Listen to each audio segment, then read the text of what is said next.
Sup les jeunes, aujourd'hui on est le 18 septembre 2018, aujourd'hui on va faire une petite actualité et analyse BTC/USD sur l'échange Bitfinex, comme vous l'avez remarqué, CryptoBob, là, pareil.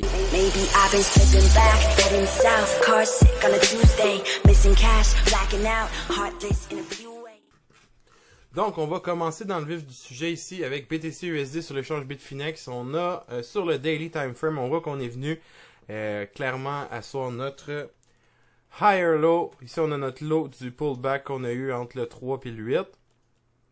Puis, on a notre low, on a notre high du bounce. Puis là, on vient d'établir notre higher low. Donc, on vient de faire un move. On vient de s'asseoir là. Les bulls veulent plus redescendre. Les bears sont fatigués. Donc, ici, ce serait notre point. Si tu voulais long, ça serait ton stop. Ou ton stop juste ici. Plus qu'on va se rapprocher de la zone que je vous avais mentionné le 12, je crois, on prend notre Fibonacci Retracement Tool puis on remarque que ça va tout le temps à peu près dans la zone. C'est dans le hot pocket, entre 0.5 0.618 Fib Extension. Donc, on va faire la même sauce. Mais sur le move qu'on vient de faire dans les derniers jours, donc le move récent, c'est ce que j'avais fait dans le fond... dans l'autre analyse du 12, mais quand tu es bullish, tu vas prendre du bas vers le haut, du swing low jusqu'au swing high, mais dans un bear trend de même, on est mieux d'utiliser le swing high ou le swing low. Puis comme qu'on a vu, là, à chaque fois, on tombe directement sur le 618, là, si je fais ça là, quickie style, là, je vais le faire vite vite, boom, on s'en vient là, on est dans le hot pocket toujours. Fait qu'on peut faire des assumptions sur le fait que BTC probablement va aller rejoindre cette région-là dans les prochains jours. Quand, comment, je sais pas. Moi, je croyais que ça allait être pas mal plus rapide que ça. Mais ça se joue encore. Donc, dans les 6008 à peu près, genre. Peut-être un peu plus haut. Je sais pas si j'ai bien fait mon retracement. Avec du top au bottom. Ouais, c'est à peu près ça. Évidemment, c'est un target. Fait que quand on va être rendu dans cette région-là, on continuerait la trendline qu'on est déjà en train de faire qui fitterait avec le momentum bearish qu'on voit depuis 2018. Il va venir ici, on va se frapper à peu près à la même hauteur que la trendline, puis après ça on va redescendre. Fait que moi j'attends ce moment-là pour short. Hier, j'ai fait un trade, j'en ai parlé un peu dans le chat room, dans le Discord. Je faisais un trade, c'était un long. J'étais très bien positionné, mais le momentum d'hier était bearish à 100%. Donc j'ai sorti de mon trade, j'ai pris une perte de 1% à peu près. Ce qui est quand même beaucoup. Mais tu sais, les gens parlent tout le temps des bons coups puis jamais des mauvais coups. Ce qui n'est pas mon cas hier. Je l'ai pas eu. Puis j'ai perdu 1%. Mais évidemment, c'est pas au nombre de gagnants ni de perdants qui vont faire un trader, mais plus comment tu gères les gains et les pertes. Évidemment, si tu es en train tout le temps d'angoisser quand tu perds un peu d'argent, mais que tu en as fait plein la semaine auparavant, ben là, il y a quelque chose qui marche pas.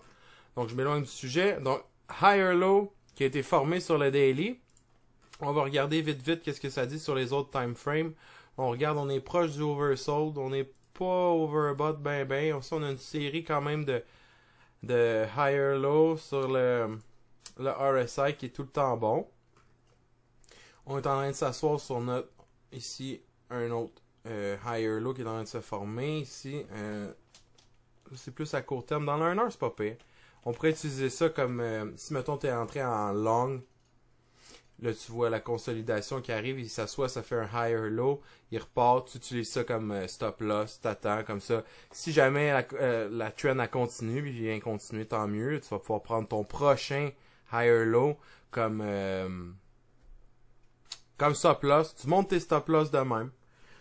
C'est ça le truc, c'est de même qu'on est efficace. On va regarder le MACD, qu'est-ce qu'il dit? Il va cross bearish dans pas long. On voit l'histogramme ici qui est en train de retomber vers le néant. Donc, quand même assez bullish le momentum. On peut pas juste se fier à MACD. Mais si on regarde, mettons, 15 minutes. Dans le 15 minutes, là, tu vois, c'est ça. Dans le 15 minutes, il a été bearish. Là, il est en train de remonter bull. Fait qu'à court terme, on pourrait dire bullish. On va juste confirmer avec le reste.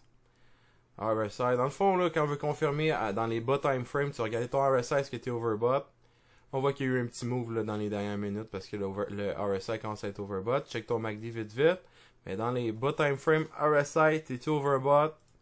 Oui ou non? Là, on voit que c'est pas si pire, mais plus qu'on va avancer dans le temps, plus qu'il va descendre, c'est normal.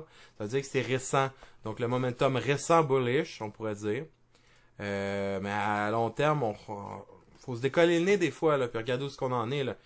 Il n'y a rien de bullish là-dedans, là. On n'est pas capable de monter, mais le détail qui serait bullish, ça serait on n'est pas capable de descendre non plus, là.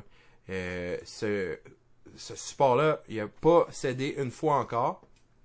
Mais je suis pas prêt à dire qu'on va pas on va pas aller plus bas que ça. Si on descend en bas du 57 ou 58, attention, là on s'en va dans les 54, puis après ça dans les 4000 quelque chose. Donc, ça c'est le support des bulls à tout prix. Si on brise ça, oublie ça, je short à fond. Même à ça, j'ai déjà un plan pour mon short, je vous l'ai montré là, pas long. Donc ça c'est mon analyse de BTC pour aujourd'hui. On va voir comment que ça va se jouer. L'important, les jeunes, là, je vais le répéter souvent, c'est de suivre son plan de match. Hier, l'erreur que j'ai faite, c'est que j'ai changé mon plan de match en cours de route. Là, quand tu as la tête froide, tu fais ton analyse, tu fais ton plan de match, ton stop loss, ton risk to reward, tout est beau. Le risk to reward, tout est beau. C'est fait. Si ça se passe comme prévu, parfait, tu contrôles la situation, tu as juste à exécuter le plan.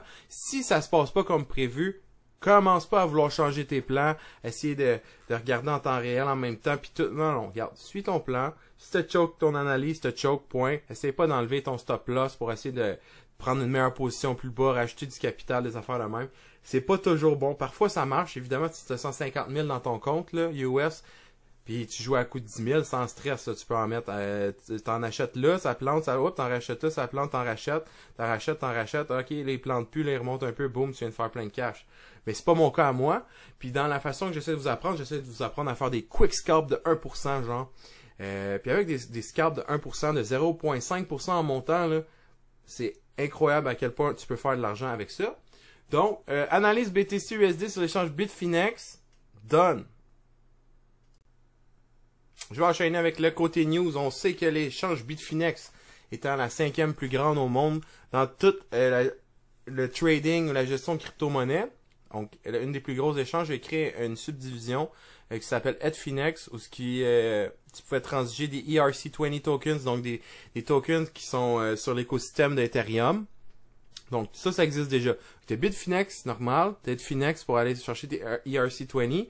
Puis là, il vient de créer un nouvel échange, Edfinex Trustless, qui est pour moi vraiment quelque chose d'intéressant. Évidemment, ça existait tout déjà, ils n'ont pas réinventé la roue. Par contre, là, c'est Bitfinex qui prend ça en charge. Donc, un gros échange, beaucoup d'argent, qui font des millions de dollars de frais qu'ils font par jour. Fait, tu sais, je parle d'une compagnie ou de whatever, du site Bitfinex. Donc, Bitfinex a beaucoup de pouvoir donc pour amener quelque chose de mieux, parce que là, présentement, le Decentralized Exchange, ça fait dur. On est pogné sur Index. Oui, elle fait la job. Tu connectes ton Ledger là-dedans. Tu peux transiger ton Ethereum contre des ERC20. Donc, des tokens plus volatiles. Quand tu t'en vas dans le bas de la liste, mettons, là, de CMC, là, tu sais. Quand tu veux avoir des gros returns sur ton investissement, tu vas chercher des shitcoins, comme qu'ils disent, ou des coins qui sont pas sur les échanges majeurs encore, qui sont juste sur des échanges de merde, si on veut. Ça, pour moi, c'est un échange de merde. Même si ça fonctionne, la job est faite, mais à un moment donné, pensez à ça, là. Vous faites des orders, vous mettez des ordres d'achat ou des ordres de vente. Là, le site, il plante pendant 4 jours. Bitfinex, c'est jamais arrivé, ça encore, mais IDEX, je l'ai vu à un moment donné pendant une semaine de temps, j'avais mes orders d'ouvert. Je pouvais pas prendre, je pouvais rien faire, je pouvais pas canceller mes affaires, j'étais coincé pendant une semaine à peut-être acheter tu comprends? Fait que ça fait la job, mais c'est pas super excitant. Bref, Edfinex, Trustless, qui va venir faire la même job que Index, mais qui va le faire mieux selon moi, puis avec beaucoup plus de moyens. Donc, une meilleure fluidité, des order books qui suivent plus. Donc, tout est pour le mieux. Je termine aujourd'hui avec un segment que j'ai pas fait souvent. Comme vous savez, moi, j'ai fait bien de l'investissement en ICO en 2017 au niveau investissement comme dans des compagnies, si on veut, où ce que tu donnais un montant X d'Ethereum, tu recevais un nombre X de tokens que tu pouvais reflipper par la suite, soit justement sur Index ou whatever. Puis là, il y a un des projets que j'ai pas pu embarquer dedans qui vient de sortir, puis là, c'est mon moment pour en acheter, donc je me suis dit que j'allais le partager avec vous.